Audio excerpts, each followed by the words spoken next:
Good morning students, myself Miss Bindu, your bio teacher. Beta, I hope you enjoyed your vacations and also prepared for your exam. Exam में आपका result मैंने आपका combined result देखा है. Bio में कितने किसके कितने आए बेटा वो तो खैर मुझे नहीं पता, बट ओवरऑल आपका रिज़ल्ट ओके है. ज़्यादा ख़राब भी नहीं कह सकते, ज़्यादा अच्छा भी नहीं कह सकते. बट रिगार्डिंग योर एग्ज़ाम्स बस एक चीज़ बोलना चाहूँगी बेटा कि जितना हो सके अपने आप को एमसीक्यूज़ के लिए प्रिपेयर करिए. ये बहुत ही अच्छा प्लेटफॉर्म आपको मिल रहा है अपने हमारे स्कूल की तरफ से, ठीक है ना. तो जितना हो सके आप अपने आप को एमसीक्यूज़ के थ्रू प्रिपेयर करिए, ठीक है. और बाकी क्लासेस से अगर आपकी क्लास को कंपेयर किया जाए तो बेटा वाकई में आपकी क्लास बहुत ही अच्छा रिस्पॉन्स देती है, चाहे वो डाउट क्लास हो, चाहे वो आपका होमवर्क हो, ठीक है ना. तो इस चीज़ के लिए I really appreciate all students of class 9th. Okay, so अब हमें आफ्टर योर ब्रेक वापस से अपनी वही सेम पैटर्न फॉलो करना है, ठीक है. बट थोड़ा सा डिफरेंस आ गया है. पहले आपकी डाउट क्लास नहीं होती थी, अब आपकी डाउट क्लास भी होती है, तो इट्स मोर बेटर, ठीक है. आगे बात समझ में. तो जो कमियां पहले रह गई थी उसे अब आप सुधार सकते हैं. और रही बात सिलेबस की, तो बेटा सिलेबस भी सीबीएसई ने आपका 30% कम कर दिया है. तो जो स्पीड हमारी थी, हालांकि पहले हम धीरे ही चल रहे थे, बट फिर भी उसके कंपैरिजन में हम थोड़ा सा और डीप जा सकते हैं, ठीक है. हम और ज़्यादा आपका डाइवर्सिटी वाला जो चैप्टर है वो चैप्टर इस साल के लिए हटा दिया गया है, ठीक है ना. कोशिश करेंगे कि पहले आपका सारा सिलेबस कवर करवाएं, उसके बाद मैं तो यही चाहूँगी कि एक बार आप डाइवर्सिटी जरूर पढ़ें. बहुत ही इंटरेस्टिंग है.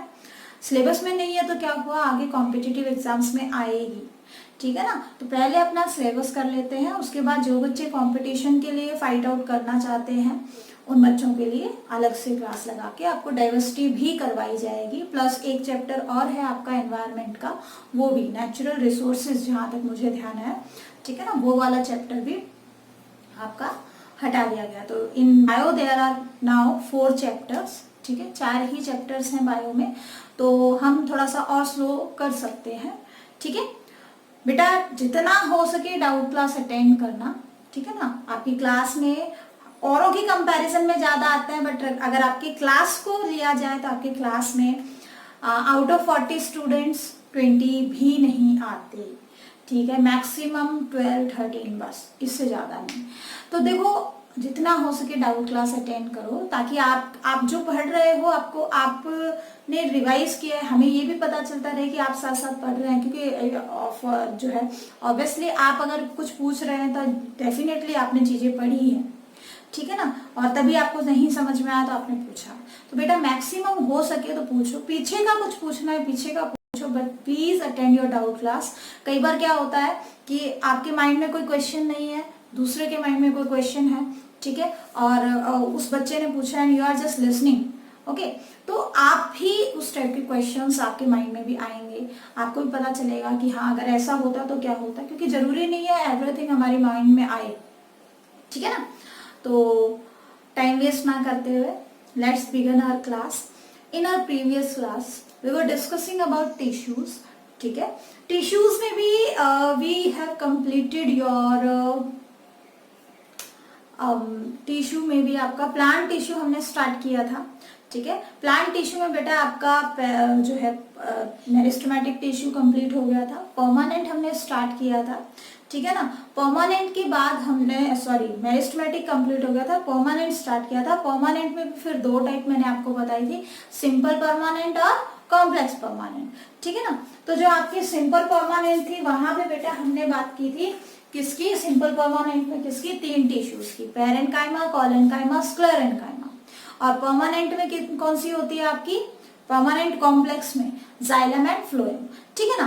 तो इससे पहले के लेक्चर में बेटा हम पैरेन्काइमा पढ़ चुके हैं, हम कोलेन्काइमा पढ़ चुके हैं. मैंने आपको होमवर्क भी दिया था, ठीक है. Differentiate between parenchyma and collenchyma या compare between parenchyma and collenchyma. आज जो टिश्यू हम पढ़ेंगे दैट इज योर स्क्लेरेन्काइमा, ठीक है. आई होप आपने पीछे का रिवाइज कर लिया होगा। मैंने कल के वीडियो में आपको पीछे का रिवीजन, लास्ट जो वीडियो हमारी छुट्टियों से पहले जो लास्ट वीडियो थी वही रिवीजन में दी थी, क्योंकि मुझे पेपर भी डिस्कस करना था आपके साथ, ठीक है ना। तो दोनों मैंने डाल दिए थे, डिस्कशन ऑफ पेपर भी डाल दिया था, प्लस आपका ये वाला पोर्शन भी डाल दिया था, ठीक है ना। तो अब देखो बेटा, आज स्टार्ट करते हैं स्क्लेरेनकाइमा। ओके, देखो स्क्लेरेनकाइमा क्या है बेटा, स्क्लेरिस वर्ड का मतलब ही क्या होता है, हार्ड, ठीक है। स्क्लेरिस वर्ड का मतलब ही क्या होता है, हार्ड। तो देखो जनरली ये जो टिश्यूज होते हैं, यहाँ पे क्या है बेटा आपका, दे हैव डेड सेल्स, ठीक है ना। पेरेन्काइमा लिविंग थे, कोलेनकाइमा लिविंग थे, बट स्क्लेरेनकाइमा क्या है, ऐसे परमानेंट टिश्यू हैं जो डेड होते हैं और they devoid of protoplasm. Protoplasm आपने पहले भी पढ़ा है, living content of the cell. Cell के अंदर जितना भी लिविंग कंटेंट है दैट इज योर प्रोटोप्लाज्म, खास करके उसका जो साइटोप्लाज्म प्लस न्यूक्लियोप्लाज्म, ठीक है ना। तो जो लिविंग कंटेंट है वो खत्म हो जाता है, डिवाइड ऑफ, क्यों खत्म हो जाता है इसको हम आगे डिस्कस करेंगे। Okay, walls of cells are greatly thickened with deposition of lignin। अब देखो हम थोड़ा सा पीछे का कंपेयर करते हैं बेटा। पेरेन्काइमा में आपने पढ़ा क्या सेल वॉल की थिकनिंग थी, नहीं, नॉर्मल सेलुलोज की बनी हुई, सिंपल सेलुलोज, हेमीसेलुलोज की बनी हुई क्या थी आपकी, सेल वॉल थी, ठीक है। इसी वजह से आपके सॉफ्ट टिश्यू क्या है, पेरेन्काइमा, मैंने एग्जाम में भी दिया था क्वेश्चन। उसके बाद कोलेनकाइमा। कोलेनकाइमा में क्या होता है बेटा, कॉर्नर्स के ऊपर, ठीक है, कॉर्नर्स के ऊपर पैक्टिन की थिकनिंग होती है। लिग्निन वर्ड आपने अभी तक कहीं नहीं पढ़ा। तो लिग्निन क्या है बेटा, लिग्निन एक कॉम्प्लेक्स पॉलीमर होता है, बड़ा मतलब बहुत ही कॉम्प्लेक्स मॉलिक्यूल्स होते हैं लिग्निन के, केमिकल है ये, ठीक है। जब लिग्निन की डिपोजिशन होती है, ठीक है, जब लिग्निन की डिपोजिशन कहाँ पे, सेल वॉल के अंदर होते हैं। तो देखो सेल वॉल, अगर सेल वॉल में किसी चीज की कोई डिपोजिशन नहीं है तो it is permeable for everything, हर चीज को अपने अंदर से आने जाने के लिए अलाउ करेगी। But whenever there is thickening of lignin in cell wall, then the cell wall become impermeable, cell wall impermeable हो जाती है वाटर के लिए और अदर न्यूट्रिएंट्स के लिए। अब क्या होगा, देखो ये आपका क्या है, सेल है, ठीक है, ये कोई और सेल है, बीच में इनके मिडल लैमेला होगी, ठीक है। मिडल लैमेला मैं बना नहीं रही हूँ, चलो बना ही देते हैं, वरना आप सोचोगे कि बीच में क्या है, यहाँ मिडल लैमेला है, ठीक है ना। ये मिडल लैब, सीमेंटिंग मटेरियल जिसको आप बोलते हो, मिडल लैमेला। और ये आपका हर सेल में क्या है, सेल वॉल है, हर सेल में सेल वॉल है, अंदर प्लाज्मा मेम्ब्रेन है, ठीक है। ये पूरा का पूरा ये प्लाज्मा मेम्ब्रेन है और ये पूरी की पूरी क्या है आपकी सेल वॉल है। This one is cell wall. तो सेल वॉल देखो, एक तो नॉर्मल सेल की सेल वॉल क्या है, आप ऐसी बना रहे हो, थिन बना रहे हो, लेकिन यहाँ जो सेल वॉल होती है वो इतनी ज्यादा थिक होती है, इतनी ज्यादा, ये आपकी सेल वॉल है इस तरीके से, ये पूरी इतनी मोटी सेल वॉल है, ठीक है ना। नॉर्मली थी इतनी ही, लेकिन टाइम के साथ इसमें क्या आ गया, इसमें एक और केमिकल एक्स्ट्रा ऐड होता हुआ चला गया, and that is your lignin, ठीक है। ये बहुत ज्यादा थिक होती है, इतनी ज्यादा थिक कि अंदर की कैविटी बिल्कुल लगभग खत्म के बराबर ही है, ना के बराबर ही होती है, ठीक है। तो इंटरनल कैविटी क्या है बेटा, बहुत ज्यादा कम होती है, ल्यूमेन बोलते हैं सेल की इंटरनल कैविटी को, ठीक है। तो थिकनिंग, ये क्या है, सेल वॉल है, this one is cell wall, cell wall है। और सेल वॉल क्या है आपकी, इतनी ज्यादा थिक हो जाती है, इतनी ज्यादा थिक हो जाती है कि यहाँ पे जो सेल्स की कैविटी है, इंटरनल कैविटी, सेल के अंदर जो खाली जगह जहाँ साइटोप्लाज्म, सेल ऑर्गेनल्स होते हैं ना, वो जगह, उस जगह वो लगभग एब्सेंट हो जाती है। यानी कि इसके अंदर जो साइटोप्लाज्म था, जो सेल ऑर्गेनल्स थे, ठीक है ना, वो डेड हो चुके हैं, साइटोप्लाज्म खत्म हो चुका है। खत्म क्यों हुआ, खत्म इसलिए हुआ क्योंकि इस सेल वॉल में एक केमिकल मिलता है, लिग्निन। ओके, लिग्निन क्या होता है बेटा, कॉम्प्लेक्स पॉलीमर होता है, ठीक है। लिग्निन क्या है आपका, एक कॉम्प्लेक्स पॉलीमर है। क्या करता है, एक सीमेंट की तरह काम करता है और हार्डन है, बहुत ज्यादा हार्ड है। जिसकी वजह से सेल वॉल हार्ड हो जाती है, तो act as cement and hardens cell wall. Clear? ठीक है। इसके अलावा काम क्या है बेटा, ये सेल को इतना ज्यादा हार्ड हो जाता है कि कोई चीज अंदर नहीं जा रही, तो ऑब्वियसली अब सेल का बाहर से कांटेक्ट टूट गया है। जब सेल का बाहर से कांटेक्ट टूट जाएगा तो ऑब्वियसली अब उसको खाने के लिए कुछ नहीं मिल रहा, तो क्या खाएगा, उसके साइटोप्लाज्म में जो न्यूट्रिएंट्स है उन्हीं को खाना स्टार्ट कर देगा, और अल्टीमेटली धीरे धीरे वो सारा का सारा कंज्यूम हो जाएगा and the cell become devoid of living content. Cell के अंदर खुद के लिविंग कंटेंट नहीं रहेंगे, सेल बिकम डेड। तो ध्यान रखना, स्क्लेरेंकाइमा में क्या होता है, आपके डेड सेल्स होते हैं। क्लियर? ठीक है, dead cells are present. Okay, और डेड क्यों हुए, due to deposition of lignin. और ऐसे सेल जिसमें लिग्निन की डिपोजिशन होती है उसको क्या कहेंगे हम, लिग्निफाइड सेल्स कहेंगे। तो these are lignified cells. Clear? तो देखो, walls of cells are greatly thickened with deposition of lignin. Lignin को अच्छे से याद कर लेना बेटा, बहुत इंपॉर्टेंट है कि कौन से सेल में लिग्निन की डिपोजिशन होती है। ठीक है, तो कौन से सेल में होती है, आपके स्क्लेरेंकाइमा सेल के अंदर। क्लियर? ठीक है। अच्छा, इतनी ज्यादा ड्यू टू एक्सेसिव थिकनिंग, बहुत ज्यादा थिकनिंग की वजह से, thickening of the wall, cells cavity become nearly absent. Cell की कैविटी लगभग ना के बराबर हो जाती है, खत्म होना स्टार्ट हो जाती है। इसके अलावा सेल्स आर क्लोजली पैक्ड, बहुत ज्यादा नजदीक होते हैं, बीच में सिर्फ मिडल लैमेला है, कोई इंटरसेलुलर स्पेस नहीं है। ठीक है, packed and are without intercellular spaces. Clear? तो देखो, आपने कंपैरेटिव वे में याद रखना है, पैरेन्काइमा में कैसा था, पैरेन्काइमा में कोई थिकनिंग नहीं होती, कोलेन्काइमा में थिकनिंग होती है लेकिन कॉर्नर्स पे होती है, और वो भी पैक्टिन की थिकनिंग होती है। वहां सेल वॉल सेलुलोज, हेमीसेलुलोज और पैक्टिन से बनती है, यहाँ cell wall cellulose, hemicellulose, pectin plus lignin रहेगा। लिग्निन की वजह से इम्परमेबिलिटी आती है और सेल बिकम डेड। तो डेड सेल्स होते हैं यहाँ पे, लिविंग नहीं होते। और जहां डेड सेल्स है वहां लिग्निन है, और लिग्निन क्या कर रहा है, हार्डनेस प्रोवाइड कर रहा है उस पर्टिकुलर टिश्यू को। ठीक है ना? तो देखो, it provide flexibility and great tensile strength. अब ये टेंसाइल स्ट्रेंथ का मतलब क्या है, देखो मैंने अलग से लिखा है बेटा आपके लिए। ठीक है, क्योंकि कई बच्चों के लिए ये वर्ड नया होगा। टेंसाइल स्ट्रेंथ का मतलब does not break on stretching, does not easily break on stretching. जब आप खींच रहे हो किसी चीज को, ठीक है ना, तो वो आसानी से टूटे नहीं, फ्लेक्सिबल है। ठीक है, तो उसको बोलते हैं टेंसाइल स्ट्रेंथ। ठीक है, आपने केमिस्ट्री में भी पढ़ा होगा। तो हाई टेंसाइल स्ट्रेंथ रहती है एंड कॉम्प्रेशनल स्ट्रेंथ भी रहेगी। कॉम्प्रेशनल स्ट्रेंथ का मतलब does not buckle easily, buckle का मतलब मुड़ना, मतलब फ्लेक्सिबल भी है, टूटेगा भी नहीं और आसानी से मुड़ेगा भी नहीं। ठीक है, यानी कि हार्ड स्ट्रक्चर।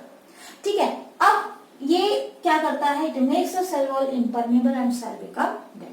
क्लियर? ठीक है, अब बात करते हैं बेटा टाइप्स ऑफ स्क्लेरेंकाइमा की, बट उसको पढ़ने से पहले एक बार इसका स्क्रीनशॉट ले लो।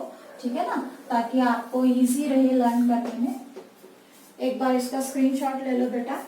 ठीक है, उसके बाद टाइप्स ऑफ स्क्लेरेंकाइमा पढ़ेंगे। तो बेटा these are different types of sclerenchyma cell. Okay, types of sclerenchyma beta we have two different types of cells, fibers and sclers। ठीक है, अब देखो अभी तक पैरेन्काइमा में हमने कोई टाइप नहीं पढ़ी, we didn't learn anything about your collenchymas type. ठीक है, वहां कोई टाइप नहीं है, नॉर्मल सेल्स थे। लेकिन स्क्लेरेंकाइमा में शेप के बेस पे, ठीक है, शेप के बेस पे है, जस्ट टू टाइप्स होती हैं, फाइबर्स एंड स्क्लेर्स। अब क्या होते हैं देखो आप, स्क्लेरेंकाइमा फाइबर्स, यानी कि फाइबर नाम से ही पता चल रहा है, फाइबर मतलब लॉन्ग थ्रेड लाइक, है ना, तो लॉन्ग होंगे, नैरो होते हैं, थिक होते हैं और लिग्निफाइड सेल्स होते हैं which are dead by nature. Dead तो देखो स्क्लेरेंकाइमा आपने लगा दिया तो ऑब्वियसली डेड तो ये है। क्लियर? ठीक है ना, तो कैसे होंगे, very long, narrow, thick and lignified cells होते हैं। कैसे, इस तरीके से दिखने वाले, ये लंबा सा एक है। ठीक है, लेंथ की जहां तक बात है तो 1 mm से 550 mm तक, मिलीमीटर। ठीक है ना, यहां तक ये हो सकते हैं। अब देखो, fibres are pointed at both end. अगर पिक्चर आपके माइंड में है तो यू कैन राइट इजीली। तो फाइबर्स कैसे होते हैं, पॉइंटेड एट बोथ एंड, दोनों एंड्स पे पॉइंटेड रहेंगे, ठीक है ना, एंड क्लस्टर्ड इनटू, ये सी है बेटा, clustered into bundles, nets and cylinders. मतलब जब ये फाइबर इकट्ठे रहेंगे तो ऐसे ऐसे बंडल बनाएंगे। आई बात समझ में? तो बंडल्स की फॉर्म में हो सकता है ये फाइबर नेट फॉर्मेशन कर रहे हो, जाल जैसा कुछ बना रहे हो, सिलेंड्रिकल अपीयरेंस दे रहे हो। आगे बात समझ में? ठीक है, तो ये आपको अच्छे से लर्न करना है। इसके अलावा काम क्या होता है इनका, they provide mechanical strength to plant, मतलब इंटरनल स्ट्रेंथ। जैसे देखो आपका प्लांट के अंदर जो चीज आपको हार्ड दिख रही है और बेसिकली वहां पे आपको अगर आप स्ट्रक्चर देख रहे हो वो फाइब्रस है, तो वहां ऑब्वियसली क्या है, स्क्लेरेंकाइमा है। जैसे आपने जूट, फ्लस्क, हम्प ये सब देखे है ना, है ना। तो इसके अलावा आपने कोकोनट की कॉयर, कोकोनट सभी ने देखा है, ऊपर से जो छिलका आप निकालते हो जो बहुत ज्यादा फाइब्रस होता है। देखो कोकोनट के 3 हिस्से होते हैं, ठीक है ना। एक तो अंदर का हिस्सा जो आप खाते हो, व्हाइट कलर का पार्ट, ठीक है, दैट इज एंडोस्पर्म, ठीक है ना। उसके बाद आपका जो है क्या आता है, उसके ऊपर एक हार्ड कवरिंग होती है जो आप फटाक से ऐसे करके फोड़ते हो, ठीक है, बहुत जोर लगा के, दैट इज, वो जो हार्ड कवरिंग है वो अलग चीज है, ठीक है ना, दैट इज एंडोकार्प, ठीक है, वो क्या है, एंडोकार्प। और उस एंडोकार्प के ऊपर क्या होता है, बहुत ही थिक लेयर होती है फाइबर्स की बनी हुई, जिसको आप निकालते हो, उस लेयर को हम कॉयर बोलते हैं। कॉयर का मतलब husk of coconut, husk of coconut, ठीक है। हम यहाँ पे तो उसको निकाल के फेंक देते हैं, लेकिन अगर हम बात करें इंडस्ट्रियल एरिया की, तो वहां पे वो लोग उसे इकट्ठा करते हैं और इसी से आपकी रोप्स बनाते हैं, उसको ज्यादा मॉडिफाई करके रोप्स की फॉर्मेशन करना, उनसे बैग्स बनाना, तो बहुत सारी चीजें उनसे बनाई जाती है।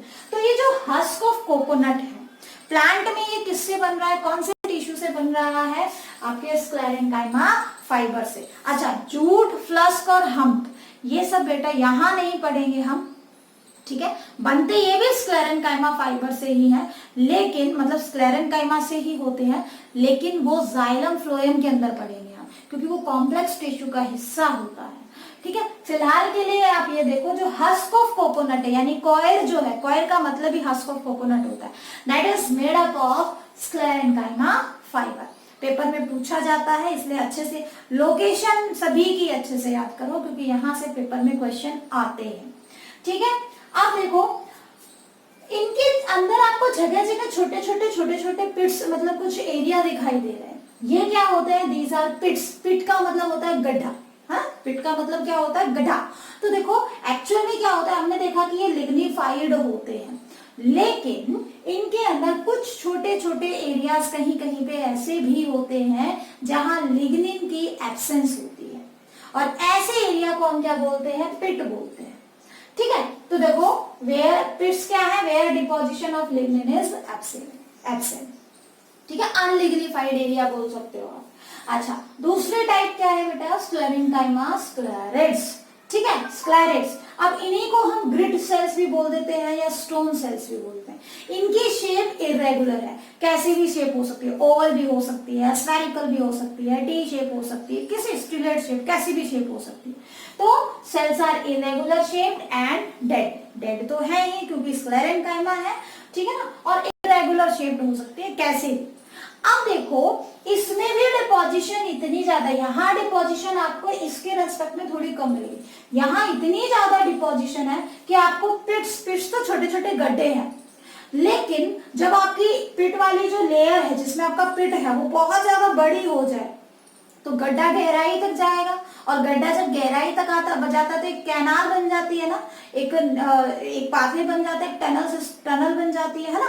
तो क्या होता है, यहाँ पे ये गोल होती है, गोल लगा लो या स्फेरिकल, कुछ भी लगा सकते हो आप शेप, तो ठीक है ना। इतना ज्यादा थिकनिंग होती है इसके कंपैरिजन में, इसमें इतनी ज्यादा थिकनिंग होती है कि यहाँ पे पिट की जगह पे क्या मिलता है हमें, instead of pit they have pit canal. देखो ये ल्यूमेन ऑफ सेल है, ये आपका एक स्क्लेरेड है, ठीक है, सेल है, एक स्क्लेरेड सेल है, और इसमें ये इसका क्या है, ल्यूमेन यानी बीच की कैविटी, ठीक है। और इसके अंदर आपको देखो ये यहाँ पे ये पिट पिट है, जहां जहां गड्ढे से बन रहे हैं ना सेल वॉल में, ठीक है, ये क्या है, पिट है। और ये पूरी जो आपको शेडेड दिखाई दे रही है दैट इज सेल वॉल, और इस सेल वॉल में आपको पिट ना होके पिट कैनाल्स दिखाई दे रही है, ठीक है।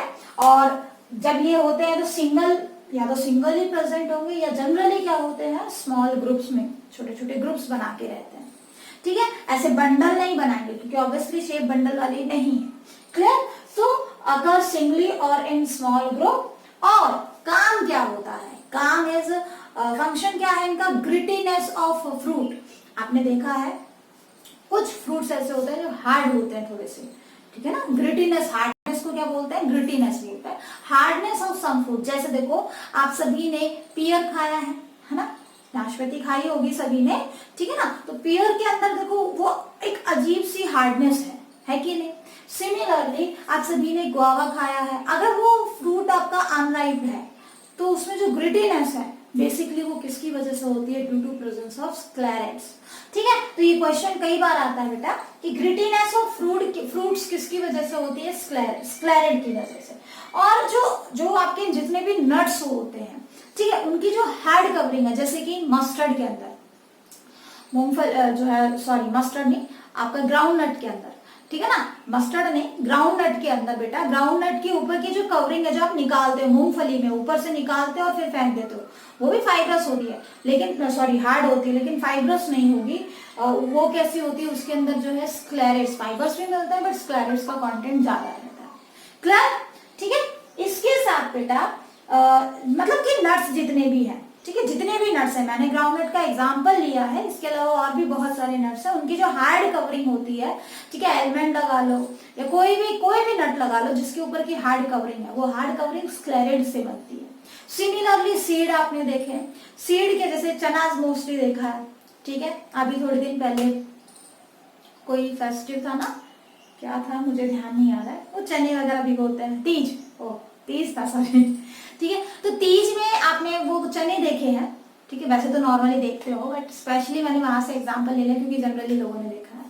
तो जो चने हैं, ग्राम है, उसके ऊपर की जो ब्लैक कलर की कोटिंग है वो हार्ड होती है, जब तक आप उसको भिगोगे नहीं, ठीक है, उसको इवन क्रश करना बहुत हार्ड है, लेकिन जब आप भिगो देते हो तो वो आसानी से क्रश हो सकते हैं, ठीक है ना। तो देखो वो जो हार्डनेस है, वो उस कोटिंग के ऊपर जो हार्डनेस है, सीड की कवरिंग जो है, वो बेसिकली किसकी वजह से बेटा, स्क्लेरेट की वजह से।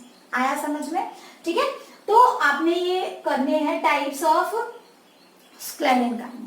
तो यहाँ मैंने अलग से लिख दिया है, grittiness of guava and pear is due to sclereid. By chance आपको याद ना रहे तो आप छोटा सा ऐसा बना के याद रख सकते हैं, ठीक है ना। यहाँ तक कर लो, आज मैंने थोड़ा ही पढ़ाया बेटा, थोड़ा थोड़ा ही पढ़ाएंगे ताकि आप कवर कर सको, पीछे का भी कवर कर सको। कुछ बच्चे नए भी हैं, ठीक है, तो जो बच्चे नए हैं बेटा प्लीज कम से कम इस चैप्टर को तो पीछे से पूरा करो। सेल वाला चैप्टर जब रिवीजन में हम दोबारा से लेंगे तब आप कर लेना, कोई प्रॉब्लम नहीं है, बट एटलीस्ट टिश्यू में अभी ज्यादा नहीं करवाया है, this one is your 4th lecture, ठीक है, तो ज्यादा नहीं करवाया है। तो जो बच्चे नए हैं बेटा प्लीज आप मुझसे मेरे पर्सनल नंबर पे कांटेक्ट करिए ताकि मैं आपको पीछे का काम अवेलेबल करवा सकूं और आप अपना काम कंप्लीट करिए, ठीक है।